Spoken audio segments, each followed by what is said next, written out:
Good morning दोस्तों, आपके अपने चैनल सफलता उत्तर प्रदेश ज्ञान में आपका स्वागत है। आज हम लोग Uttar Pradesh UPSI 2017 previous year दिसंबर 2017 में जो भी परीक्षाएं हुई हैं यूपीएसआई की और जितने शिफ्ट में हुए हैं उससे संबंधित मूल विधि के जो क्वेश्चन हैं उसको आज हम लोग डिस्कशन करेंगे। जैसे कि मूल विधि में सबसे अधिक पूछे जाने वाला जो चैप्टर है उसमें है मानव अधिकार अधिनियम 1993 और मानव अधिकार अधिनियम 1993 और जनहित याचिका से आपके भर भर के क्वेश्चन पूछे गए थे। तो आज हम लोग जनहित याचिका और मानव अधिकार अधिनियम 1993 के बारे में डिस्कशन करेंगे कि उससे संबंध में क्या क्या क्वेश्चन पूछे गए थे। अगर आपने इस चैनल को अभी तक सब्सक्राइब नहीं किया है तो आप सब्सक्राइब करें, लाइक करें, वाचिंग करें और अपने दोस्तों में शेयर करें, जिससे अगर वह यूपीएसआई की तैयारी कर रहे हैं तो उनको भी सफलता में 4 चांद लग जाए। और जो 2.5 से 3 समथिंग 10 नंबर के क्वेश्चंस जनहित याचिका और मानव अधिकार अधिनियम 1993 से आते हैं उसको वह गलत ना करें, जिससे उनको एक बेहतर तरीके से फाइट कर सकें। पहला क्वेश्चन है, निम्न में से कौन सा संगठन इस नीति वचन में विश्वास करता है कि अंधेरे को कोसने के बजाय एक मोमबत्ती जला देना बेहतर है?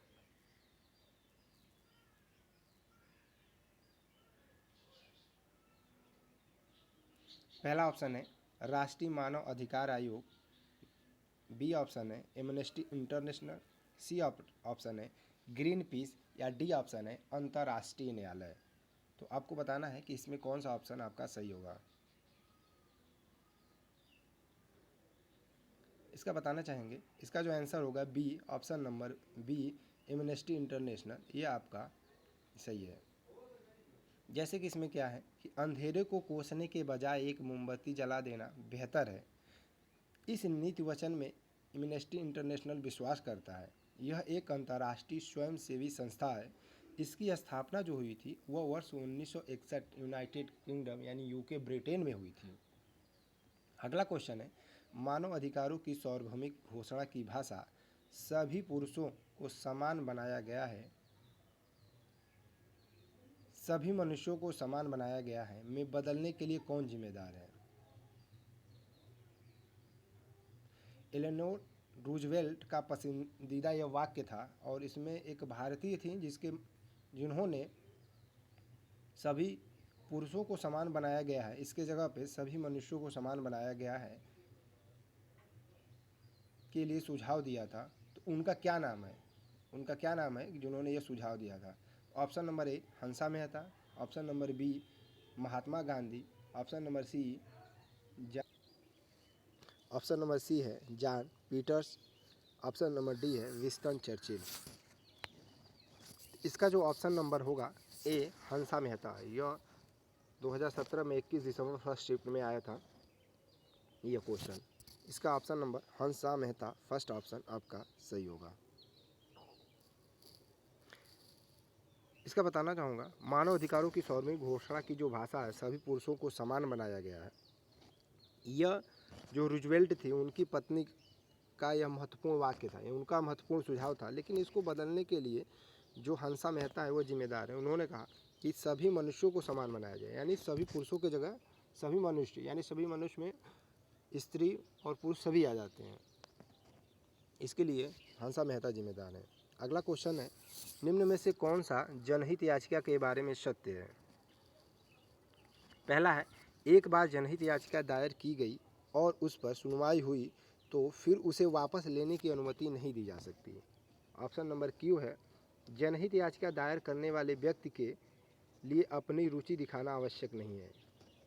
इसका ऑप्शन नंबर ए सही होगा, पी और क्यू।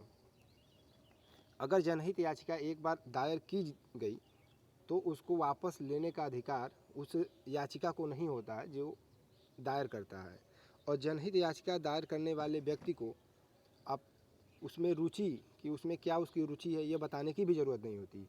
जनहित याचिका कोई भी दायर कर सकता है, लेकिन जनहित याचिका जो दायर होती है वह सुप्रीम कोर्ट और हाई कोर्ट में ही दायर होती है। तो ऑप्शन नंबर ए आपका पी और क्यू आपका सही होगा। अगला इसमें है सार्वजनिक हित की रक्षा के लिए भारतीय कानूनों में मुकदमे जनहित याचिका का प्रावधान है। यह एक जनहित याचिका के प्रयास के है तथा उस पर सुनवाई होने से उसे वापस लेने की अनुमति नहीं होती। यानी जब तक उसकी सुनवाई पूर्ण नहीं हो जाती, उस पर फैसला नहीं आ जाता, तब तक आप उसे वापस नहीं ले सकते हैं। और इसमें किसी व्यक्ति को रुचि भी दिखाने की आवश्यकता नहीं होती कि हम इस रुचि के कारण या इस कारण हम जनहित याचिका दायर कर रहे हैं। अगला है, अगर कोई पत्र याचिका जनहित याचिका के रूप में दायर होता है तो इसके लिए किसके आदेश की ज़रूरत पड़ती है? इसके लिए डैश के आदेश पारित होना चाहिए। यानी अगर आप जनहित याचिका दायर करते हैं तो किसको पहले आपको देना होता है? जनहित याचिका किससे प्रमाणित करनी होती पहले? ऑप्शन नंबर ए सहायक मजिस्ट्रेट, बी ऑप्शन अपर रजिस्ट्रार, सी ऑप्शन मजिस्ट्रेट या डी ऑप्शन रजिस्ट्रार। तो इसका ऑप्शन नंबर सी, आप माफ़ी चाहूँगा, ऑप्शन नंबर डी सही होगा। रजिस्ट्रार रजिस्ट्रार की आवश्यकता होती है प्रमाणित करने के लिए। अगला क्वेश्चन है, जनहित याचिका का जन्म कहाँ होता है? जनहित याचिका का जन्म कहाँ हुआ है? इंग्लैंड, अमेरिका, फ्रांस या भारत?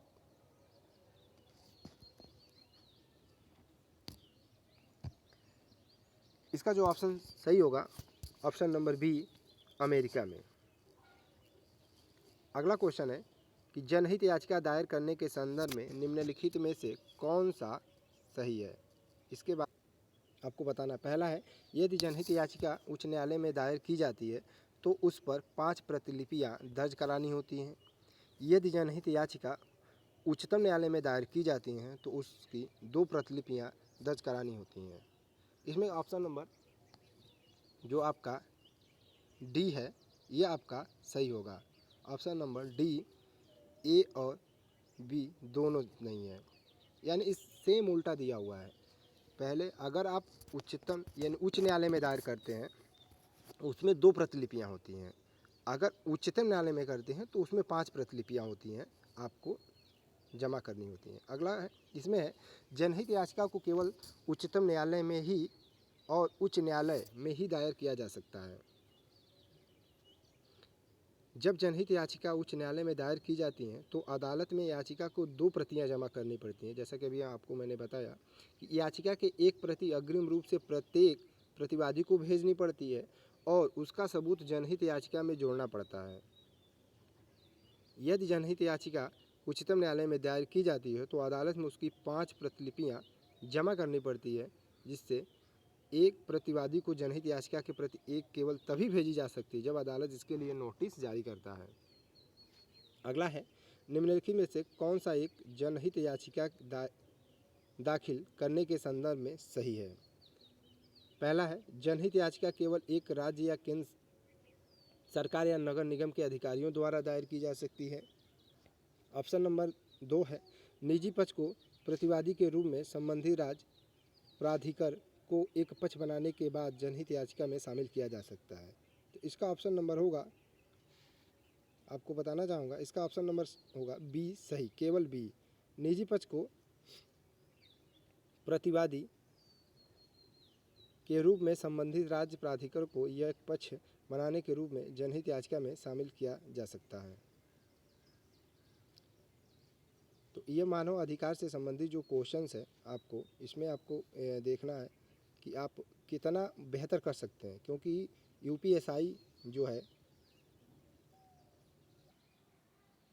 सॉरी दोस्तों, इसका जो ऑप्शन सही होगा वो ऑप्शन नंबर डी सही होगा, ए और बी दोनों।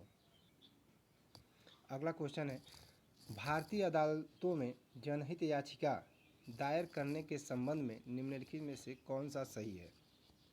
पहला है पी, मुंबई में बैठा एक व्यक्ति मध्य प्रदेश में हो रहे कुछ श्रमिक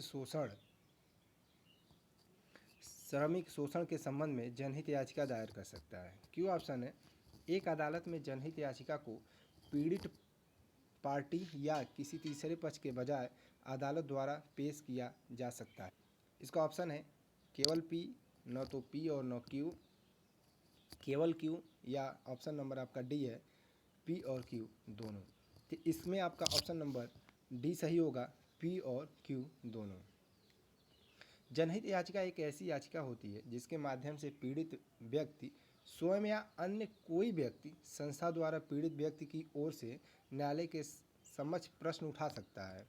न्यायालय द्वारा स्वतः संज्ञान के माध्यम से भी, मतलब अगर न्यायालय चाहे तो स्वतः स्व संज्ञान के माध्यम से भी वह जनहित याचिका दायर कर सकती है। तो यानी इसके ऑप्शन पी और क्यू दोनों सही होंगे। अगला है, जनहित याचिका के संबंध में निम्नलिखित में से कौन सा वाक्य सही है? एक पोस्ट कार्ड को रिट याचिका के रूप में माना जा सकता है। ऑप्शन नंबर क्यू है, जनहित याचिका केवल सर्वोच्च न्यायालय और उच्च न्यायालय में ही दायर की जा सकती है। तो इसमें आपको बताना है कि इसमें क्या सही है। तो इसका ऑप्शन नंबर आपका जो सही होगा वो ऑप्शन नंबर, आपको बताना चाहूँगा कि जो ऑप्शन नंबर इसका जो सही होगा, इसका जो ऑप्शन सही होगा ए, पी और क्यू दोनों। यानी एक पोस्ट कार्ड के माध्यम से भी आप रिट याचिका दायर कर सकते हैं और आप केवल सर्वोच्च न्यायालय और उच्च न्यायालय में ही जनहित याचिका दायर होती है। तो ये ऑप्शन दोनों है। और यह क्वेश्चन भी पूछा जाता है अधिकांशतः लगभग हर एग्जाम में पूछा जाता है कि जनहित याचिका के जनक हैं कौन होते हैं? उनके हैं पी.एन. भगवती। अगला है, इनमें से कौन सी जनहित याचिका के जरिए नसबंदी के लक्ष्य हासिल करने के लिए राज्य द्वारा की गई धांधली को उजागर करने के उद्देश्य से आर्थिक मुआवजे, मरीज की सुरक्षा के निर्देश, शल्य चिकित्सा के दिशा निर्देश इत्यादि की मांग की गई थी? इसमें ऑप्शन नंबर आपको बताना है।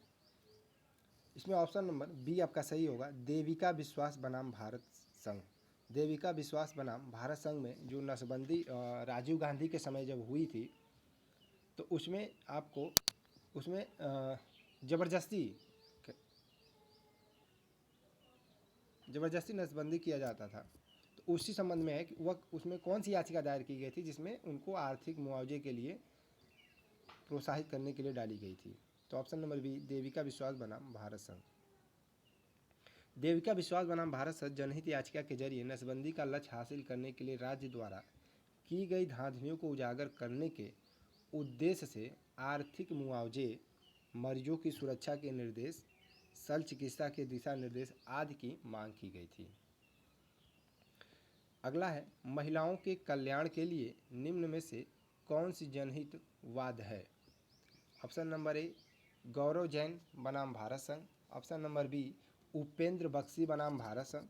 Option number C, domestic working women forum बनाम भारत संघ, या उपयुक्त डी, उपयुक्त सभी सही है। इसमें आपको बताना है कि इसमें कौन सा ऑप्शन जो है वो आपका सही होगा।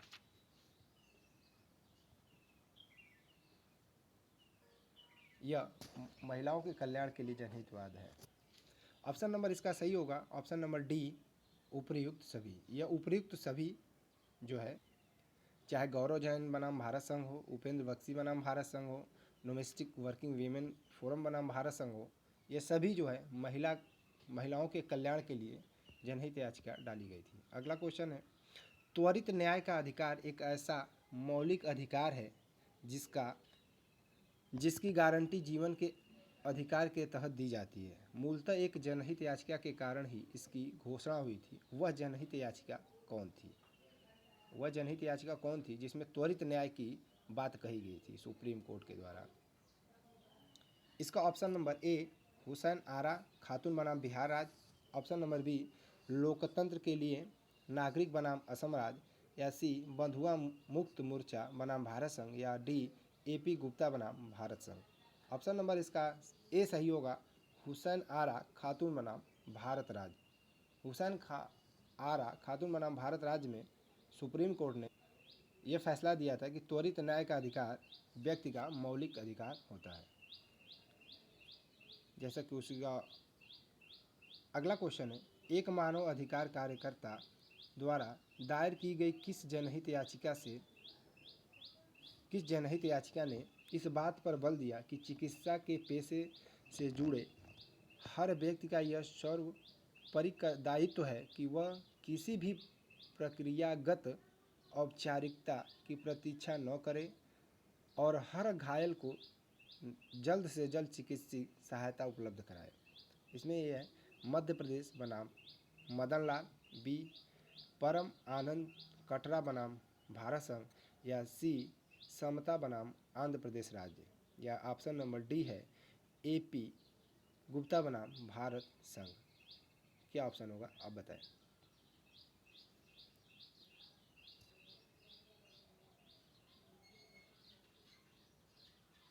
कृपया बताएं कि इसका ऑप्शन नंबर क्या सही होगा। इसमें ऑप्शन नंबर आपका बी सही होगा, परमानंद कटरा बनाम भारत संघ। यह ऑप्शन नंबर बी आपका सही होगा, परमानंद कटरा बनाम भारत संघ। आगे देखते हैं इसमें। परमानंद कटरा बनाम भारत संघ के मामले में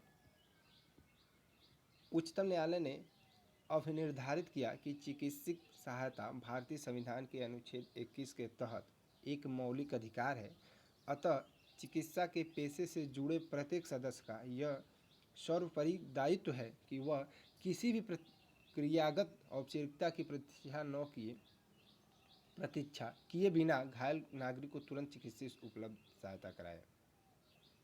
करने का मतलब यह है कि जैसे कि किसी का एक्सीडेंट हो जाता है, तो अगर आप वो एक्सीडेंट केस को हॉस्पिटल लेकर जाते हैं तो वहाँ पे औपचारिकता बोलती है कि एक्सीडेंटल केस है, इसको पहले हम पुलिस को जानकारी देंगे, उसके बाद ही हम इसका आगे की चिकित्सा आगे इसका जो है इसका चिकित्सा करेंगे।